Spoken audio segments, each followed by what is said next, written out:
Woo!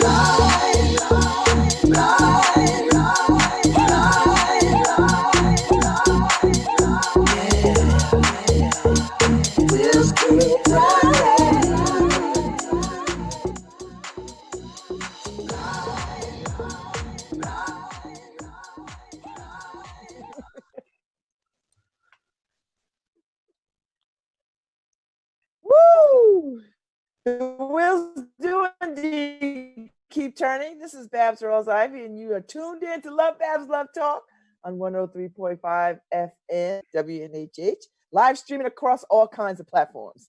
Find a platform, we are on it. Let me shout out the Community Foundation for Greater New Haven for the great give yesterday. $3 million daggone dollars. Wow. $3.5 million. I can't, that is unbelievable.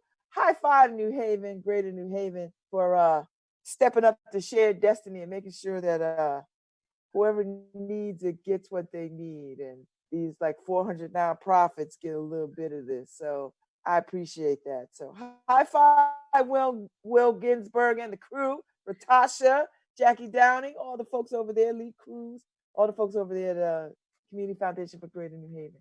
Good morning, Harry. So, hey, Paul. Hey, Babz. How you doing? So today my guest is Paul Bryant Hudson, and we are talking about at home in New Haven, right? It's at home in New Haven. At home in New Haven, you got it. So this is a cool concept. When you told me this concept, I was like, whoa. And then when I actually seen it roll out and it's rolling out, I was like, whoa, this has got to be one of the coolest things going on. So at home New Haven is like a platform. It's like a vending machine for artists. Right? Like, see who you want to check out, sign It's accurate. up, pay, that works. And catch your set. Definitely. And it's so inexpensive, it feels obscene. For sure. I kind of like that right, so vending walk machine. Me through the concept. We have that? Yeah, it's like a vending machine. Like, because when I saw the schedule of events up on the website, and tell people the website in a minute, it looked like event. Like I was like, oh, I could pick that, I could do that, I could have that, I could do this, I could listen to that, I could learn this.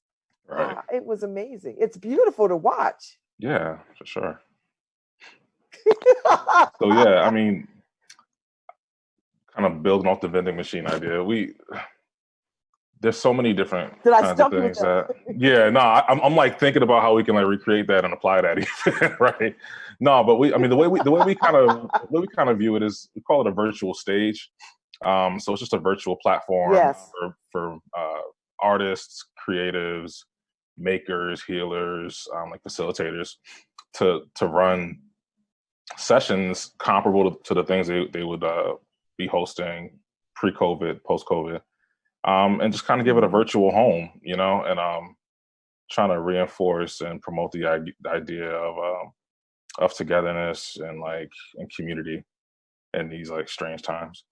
So I'm telling you, artists are the leaders of any revolution. Any revolution that's worked anything, an artist has led it. So I'm telling you, because you're an artist, I love this concept because there are a lot of artists out there who are trying to make inroads into this new world order. And I think it's a lonely thing to try to get out there, market yourself, find a platform, tell people where to find you, and deal with, how to shake money out of people and all this other kind of stuff. Right. So to go someplace where, a lot of that is presented to you, you step into it, I think is amazing. And I'm sure it's an exhale moment for a lot of these artists. Yeah, for sure. I mean, so at the core of At Home in New Haven is our commitment to artists and gig workers. So we pay them all a fair and equitable rate, in addition to all of the registration monies that come in go directly to the people who are hosting these sessions. And those who don't need the money and who are not financially impacted by COVID have the option to donate it to 3 other relief funds and organizations who are doing the work in the community. So on top of it being a really cool thing for community members, for people who like to enjoy shows and go to workshops, is really like the foundation of it is really a relief and a creative economic tool. So yeah, I love it. At Home in New Haven. It's a nice title. It feels good on my tongue. It feels good in my ears. I love the website. Harry has pulled up the website so y'all could see. All sessions are open to all. People can register. All sessions are $5. The funds go to support the presenting organizations. I mean, it is amazing what is come out of this. I missed Chris Randall's thing. He had a because I registered. I got a lovely email from somebody. I registered and paid the day of, and y'all weren't prepared for that just yet. Not just yet. This is our opening week. We're calling it that because they haven't done this before. This is all new stuff, and like how we're excited about everything we're going to learn this week, and we'll apply it going forward to the future. So that's one of the first things we learned. How many heads are at this table? How many brilliant artistic minds came to the table to say, let's do this? So it's kind of hard to say. So, I mean, it was really a collaborative effort. There are 4 of us who are daily kind of, working on the thing. But we've gotten so many ideas and so much feedback from community members, and we've collaborated with so many folks on the idea. It really is a homegrown project. Can you say who's on the team? Oh yeah, no, for sure. I'm sorry, nah. No, that's all right. Listen. So some people might not want their name out there like that. Nah, that's real. I get that. So Anthony Allen, Hope Chavez, and myself are kind of the core of this. Anthony's been some solid folks. I think so. Decent folks, right? So so the 3 of us have kind of been working on this thing daily, but we've had help from folks like Slade at the State House. Of course, Elizabeth Nearing has been really helpful. Lucy Gelman. So these ideas, have been coming in from all directions, and I think that's what makes it. Makes it what it is. So how did you come up with the name At Home in New Haven? Because I love it. It seems so inclusive. That was born in the brilliant mind of Anthony Allen. and he brought it to me. The name and like the website aesthetic was created before he even called me. So he had the foundation laid already. And he called me with this idea, and I was just like, oh yeah, of course we should do that. Let's start tomorrow trying to put it together. But yeah, I think that's a good thing, though. That's a good thing that, what, we don't have months to drag this out. Let's get it in. Let's do it. Let's see what happens. Definitely.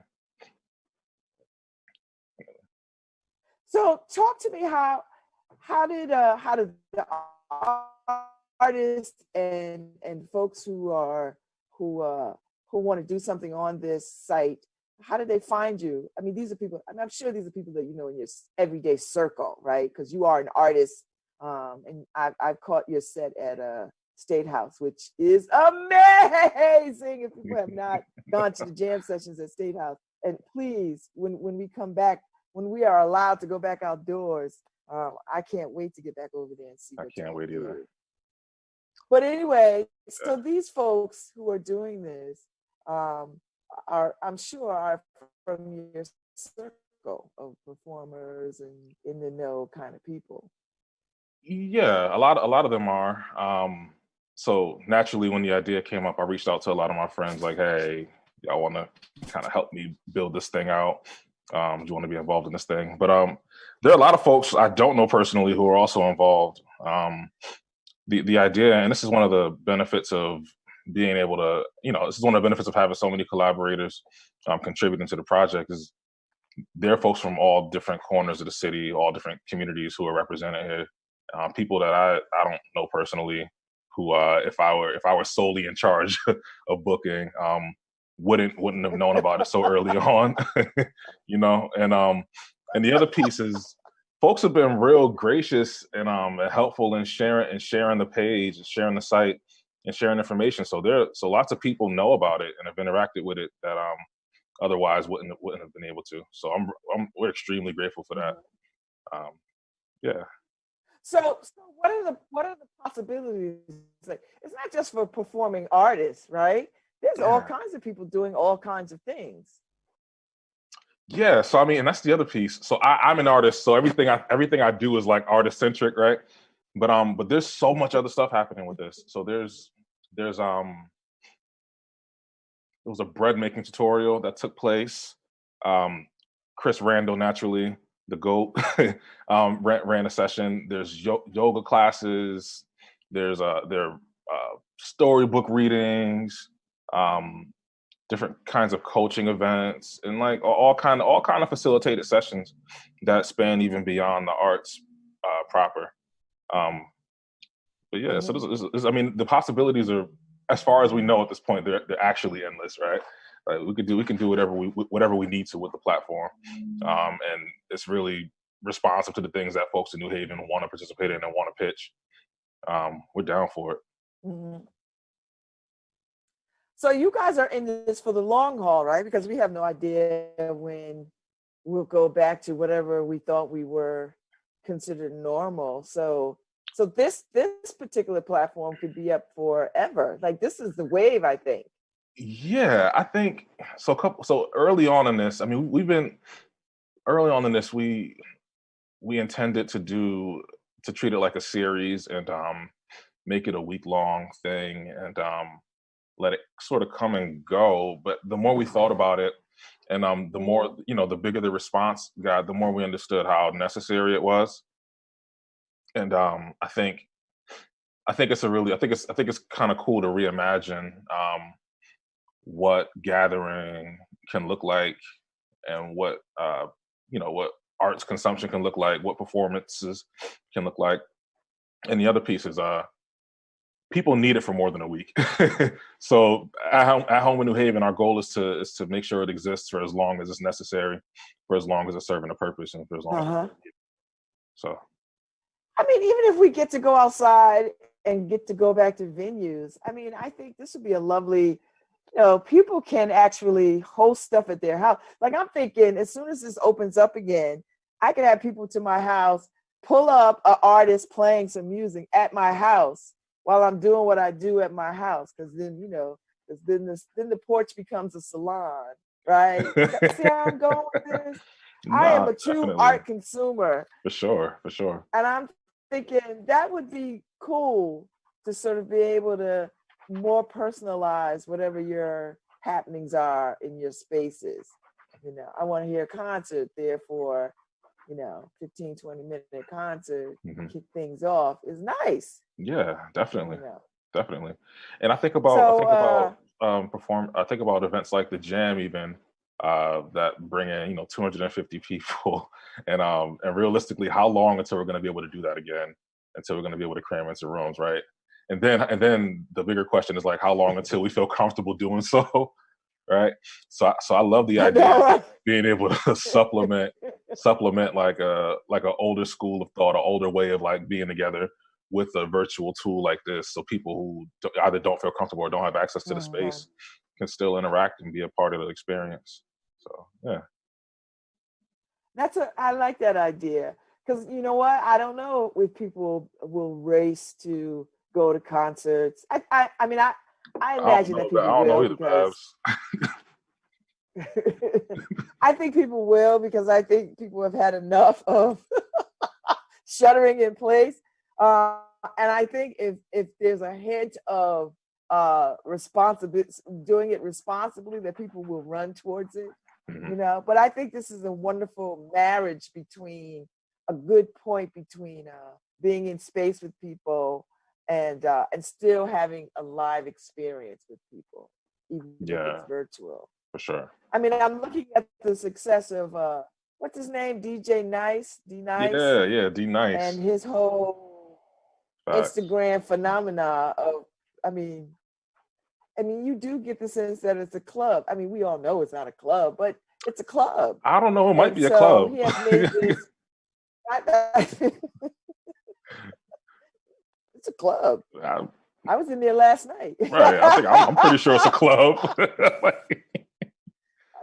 I think it's a club, but not in the traditional way. Like, I'm not getting up, getting dressed, driving someplace, fighting through a crowd, and being grossed out by public bathrooms. I'm at home with the music pumped up and my drink in hand, and 10,000 other people. I mean, that's an experience. That's a real experience. It's not fake. It's a real experience. Absolutely. So when you all sat down and, well, not so much sat down, but when y'all were running with this concept, did you know that you wanted it to get up as quickly as possible? Yeah, I mean, we knew from the beginning that we were already behind. People already needed it. Behind.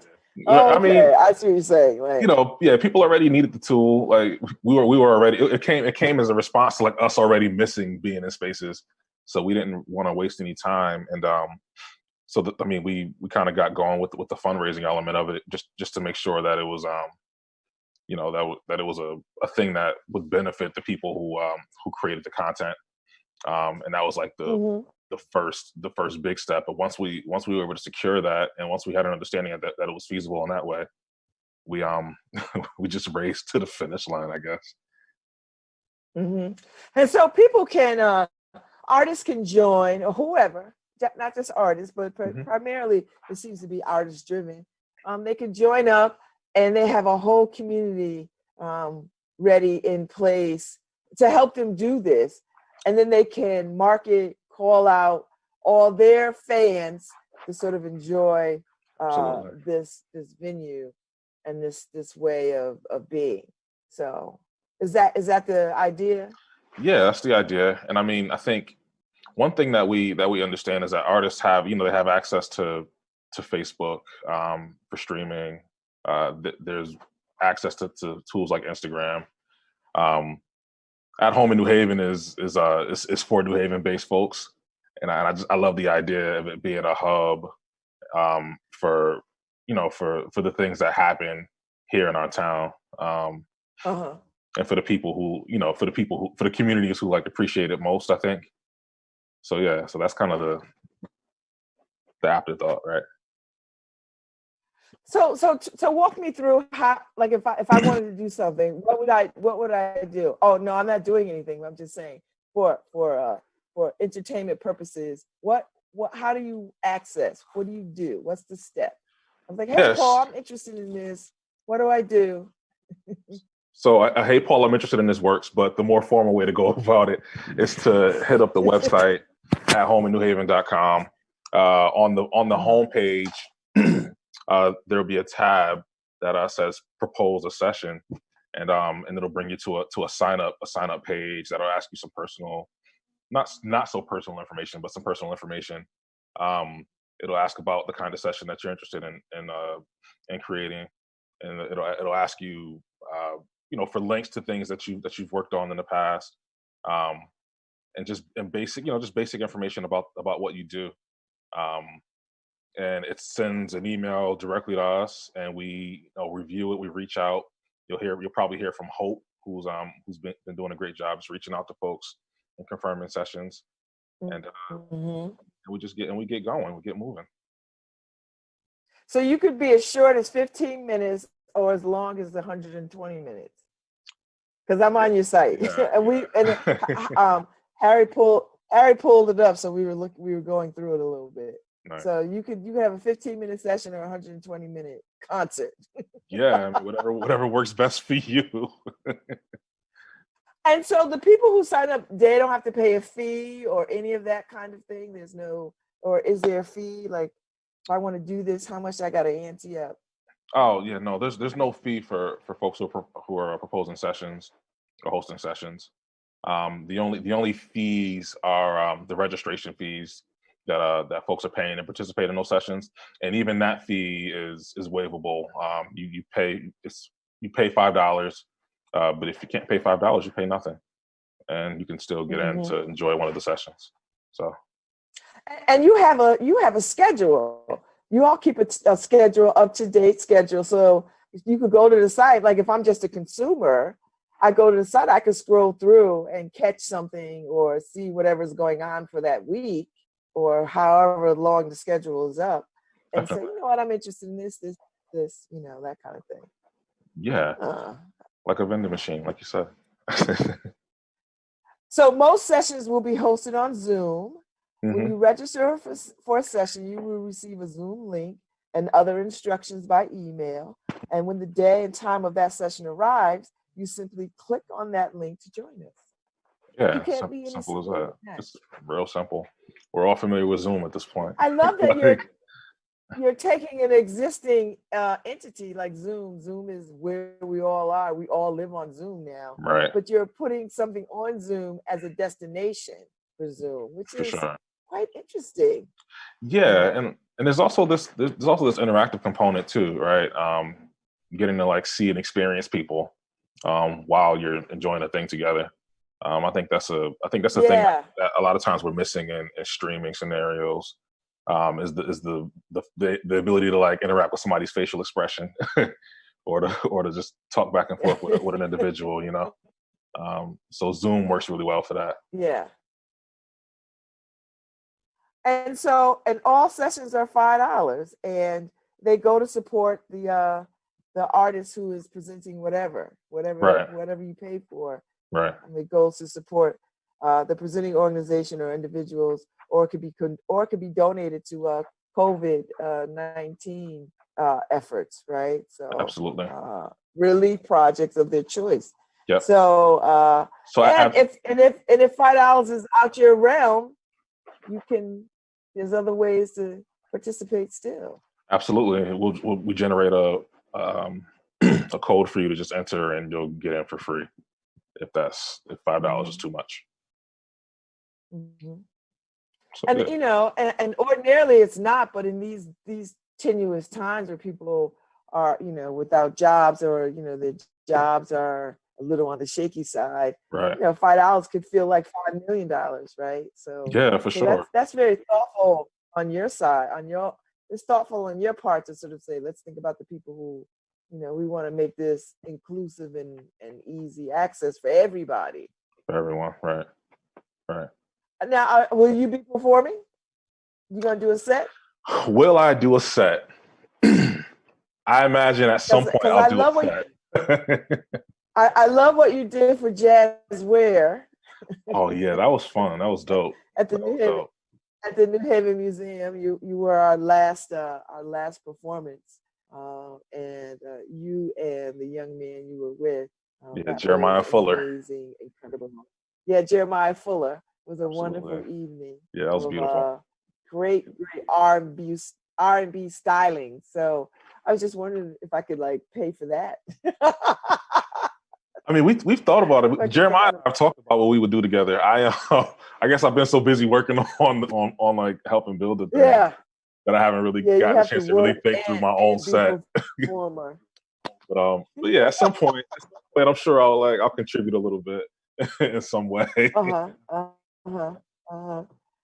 So the sky is really the limit in terms of what can be done on these platforms. You know, you were talking about, you know, people could do group yoga. I mean, people could do a standing kind of class if they wanted to, you know, in this venue, you know, in this virtual stage. Yeah, and every Saturday, 10 o'clock or something. Right, and stuff like that is happening already outside of the At Home in New Haven platform. And I mean, yes, for things like that, it's really a matter of like how we can support those efforts as well and sort of cross-pollinate. After opening week, we're going to take some time and really, you know, try to co-create this thing with a lot of the folks who've been hosting sessions, and just kind of ask, you know, questions around like what things are needed, maybe what things are not, and just try to make it a tool that's like working at its like maximum potential, and that's socially responsible, that's actually useful, and it's not taking up space. All right, so this is your first week. So this is the maiden run, right? This is the voyage at first. And so what have you learned so far? Just in what you have presented and seen What have you learned so far? And are you able to pivot to make the changes, as they arise? So let me tell you a thing that I've learned, right? Personally, I've learned that I'm laughing because it's funny. People probably already know this stuff, but all Zoom accounts are not created equal. Zoom is a robust and extremely technical platform and tool, and some of the things you can do with it are a little scary, and I've learned that as well. But more importantly, I think it's a lot more capable and effective than I originally thought, and it's been really cool to watch people sort of convene in these like unconventional ways around art and workshops. And it's also been really cool to see some of the automation and some of the like technology that makes doing so really easy in the Zoom platform. The other piece that I've kind of been interacting with is trying to like imagine what collaboration between artists looks like on a Zoom platform. Mm-hmm. And wondering if there's a way, not wondering, but like wanting to explore more how we can sort of promote that like collaborative effort or collaborative aspect of creating and community. So I'm looking forward to that. I'm seeing a lot of artists collaborate. Like I've seen some amazing choirs and entertainers come together, and little box. Everybody's in their little box and playing music in concert together. Right. I found that to be quite, because there's no they're all separate, right? And they've got to play with each other and be good. But everybody's everywhere they are. They're not in one space together. And right. I've seen that done so beautifully. I've seen Kurt Franklin do it. I've seen some of the classical trained musicians do it.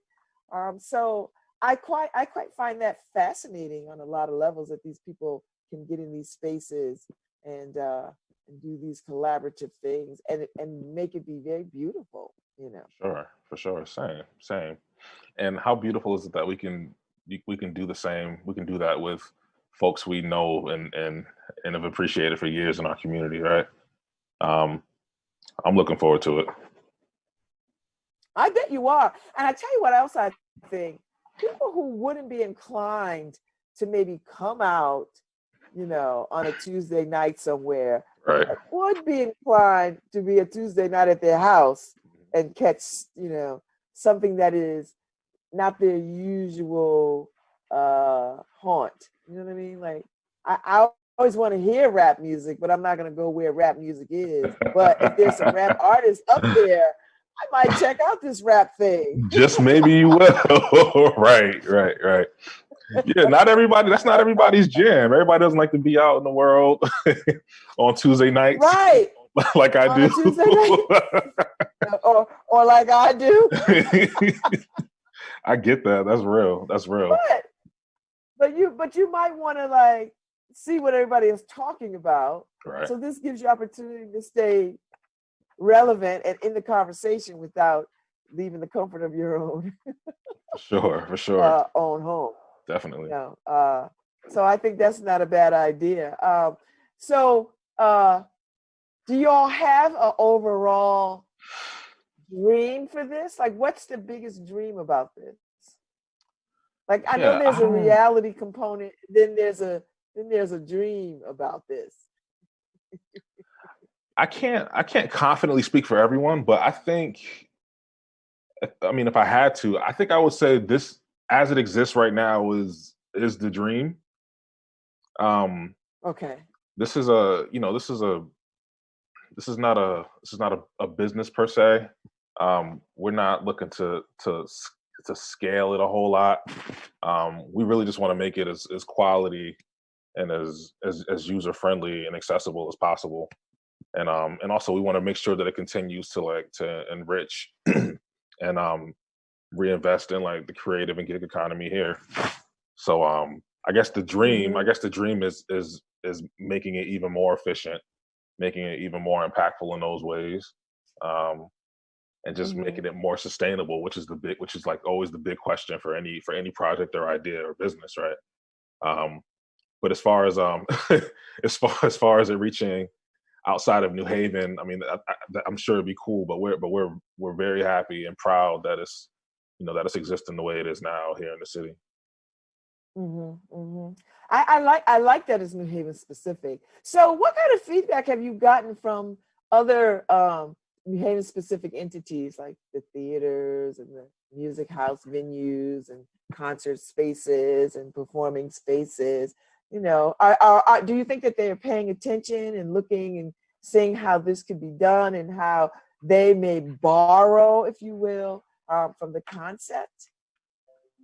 I should say steal, but borrow is a better word. Borrow. Yeah, we won't. I won't name drop because I don't want to forget anyone. But a lot of the institutions and especially creative organizations have been really helpful and sponsoring artists.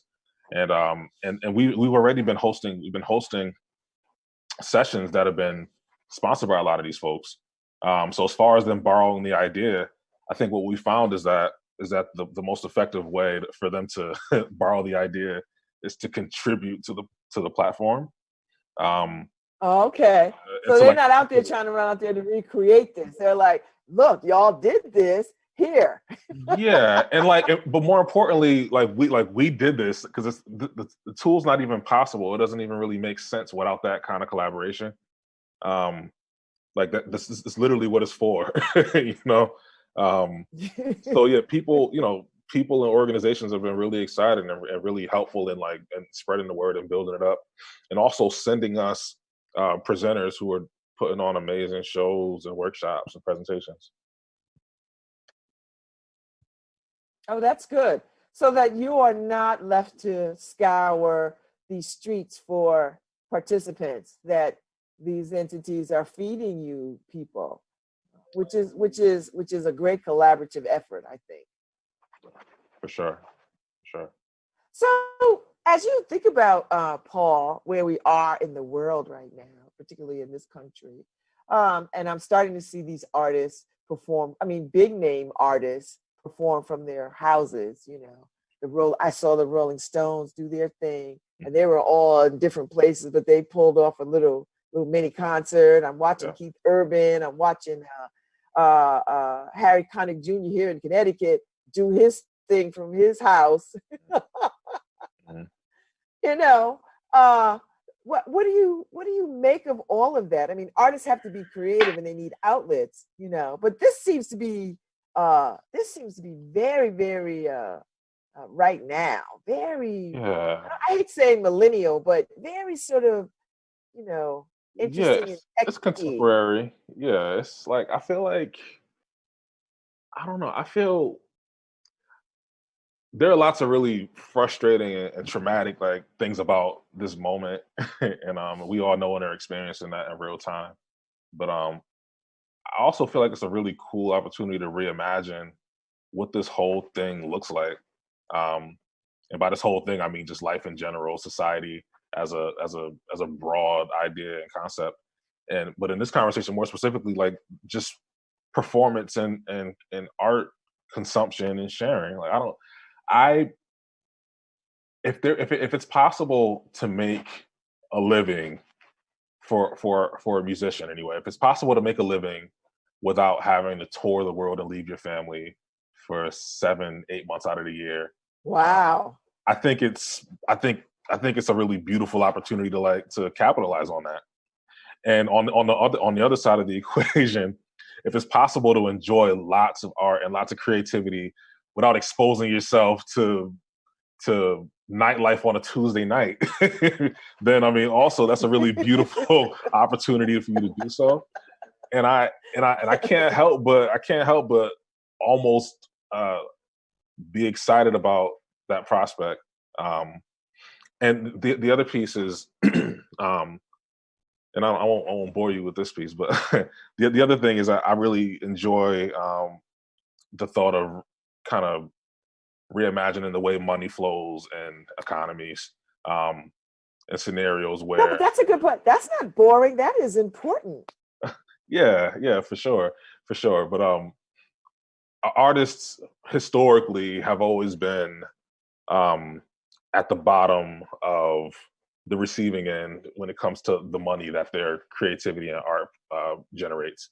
And I think this is a cool opportunity to sort of reshape that and rethink that. And I think we found that artists are taking advantage of that opportunity. And I'm for it. I'm excited about it. So let me understand. So this might be a good opportunity for artists that manage their own economic situations better than, say, in historically. Yeah, they can that and also I think and artists who are let's just say artists who are signed to a traditional record label even. I mean, I feel like these moments like challenge challenge how money flows. Artists these days and labels these days make lots of money in the touring game. and and this is the way that the game is shaped right now. And what would it look like if artists didn't have to tour, but instead could reach fans directly? And I realize that it does a particular thing to the venue economy, but again, like reimagining like how venues interact with artists as well, right? And so on and so forth. I think it's a really cool opportunity to just kind of rethink and reshape this whole thing. And I'm excited to be a part of it for sure, as we like build it back up, as we like build this new thing. I think this has its, it has its hands in, how we do education, how we do how we do health, how we do all kinds of things. I mean, this really is a platform for a lot of different things for us to reimagine how to be with people, and how we shop, and how we how we enjoy things, how we take a class, how we learn, how we engage, how we have reunion, how we have reunion, God, how we have church. for sure, right?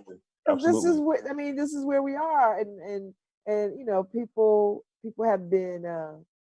You've seen it. Churches have begrudgingly, kicking and screaming, had to come to this platform to reach their congregations, and they didn't want to do it because they understand the power of being in space and gathering. I get it. I get it for sure. But you know what though? So, I can honestly say that I've never been to church more in my adult life than I have in the past month. I've been to more church services this month than I have in the last 10 years for sure. Hashtag facts. Facts, baby. And listen, I've got to go to a bunch of churches that I would not have been able to get to. You know what I mean? Like just because of geography. Yeah. I was in. I don't know about you, but I was in Bishop Jake's office 2 days ago. It was amazing. And,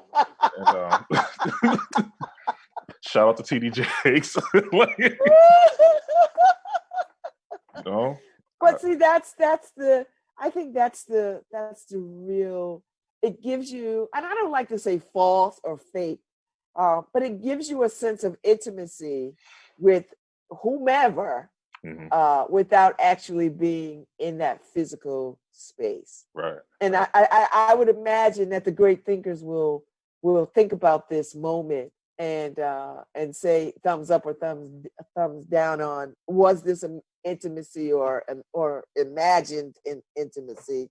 Yeah. Who's to say? But it's here and we're doing it, right? Like we are. You and I are not. We're in the same city, but we are across town from each other. Yeah. We're able to have this conversation where other people can consume the conversation who are also in their living spaces. Right. Right. They're not in my living room. They're not in your living room. We're not in the station. We're where I live and you where you live, and they're where they live. And right. So this is, I think this is a good idea. So do you feel pretty good about this? because we got a few more minutes. Yeah, Are you feeling good about this whole concept? I feel good about it, and I think it's so natural. It hasn't been a force. I've created things before, right? And it's never easy to kind of bring an idea to fruition. But I think the natural flow of this process has been refreshing, again, because it's just responsive. Like we're not pulling water out of air. We're not doing an impossible thing. Literally, people need things to do. Like artists and gig workers need money, and also like need opportunities to express and perform and share their craft. And it's so the tool itself is a natural thing, and that's been refreshing for me, and that's what makes me feel so good about it. And that's also what makes me feel good about the potential of it. The fact that it's grounded in that, and that the foundation of the idea is responsiveness, and is community, and is accessibility and equity. Makes me feel real good. And I know you and I have had this conversation before we go. This idea of inclusion and making sure that all kinds of people sort of have access and can participate. I know that weighs on your mind all the time in everything that you do. All day. How do we get? I'm gonna say black people and people of color, because I think they both deserve to be separated out. How do you engage Black folks and people of color to jump in and be about this medium? Yeah, that's been, and you know me pretty well. That's the kind of thing I think about all day, and there are a couple of realities that I think as a team we faced, and are kind of committed to being like upfront and truthful about where this sits in the community, and actively working to make it even more accessible, and even closer to communities that are traditionally not having access to things like this, and also acknowledging like the ugliness of that fight. You know what I mean? Yeah. And acknowledging the complexity of the term accessibility, right? Not just that people have computers and internet, but that people feel like represented and seen and validated in a process and in a tool like this, which is always been, to me, the most difficult thing to do, and one of the most challenging ideas. That's a unique weight that we as Black people bear, and it's a hard weight to articulate to people who are not Black people. I do. I see it more and more. For sure. And it is a constant awareness of privilege and access, and right, for sure. And you and I both hop the fence all the time about privilege and access. Mm-hmm. Yeah. And who's in what spaces and who gets invited to spaces and right. and all of that. So right. This is not lost talk on you. But I know that you are aware and that you think about these things very deeply, and you try to do all that you can to sort of close, or at least bring these divides closer to one another. Yeah, for sure. And it's a battle, and we're up for it. Well, I am a huge fan of you, Paul Bryant Hudson. You know that. I love your artistry, and I love the way your brain works, and I cannot wait until the kitchen is open again. I can't wait either, Babz. Oh, it's coming.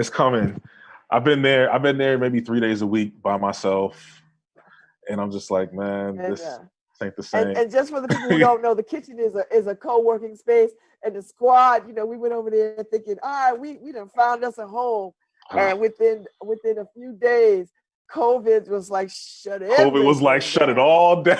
I was so happy when y'all came too. I'm like, man, this is perfect. Got the squad here, you got us here. You know what I'm saying? We were out. we were all ready to like just sign a lease and just be about it. And the next thing we know, the whole city is shut down. You can't go nowhere. It's like, whoa, we were all ready to start planning our.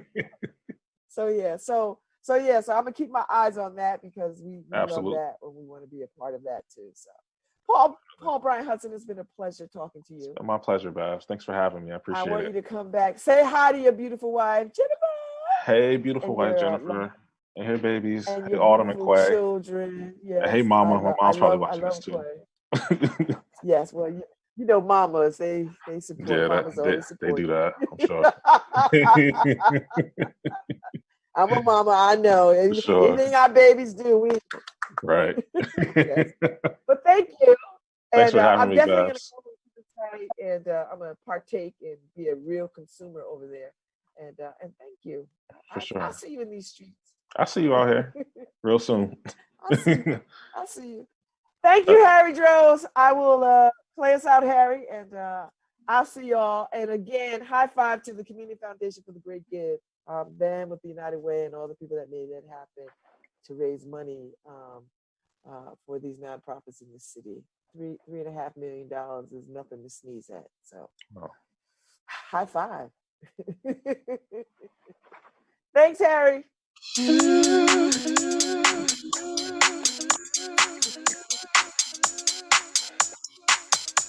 Mm-hmm.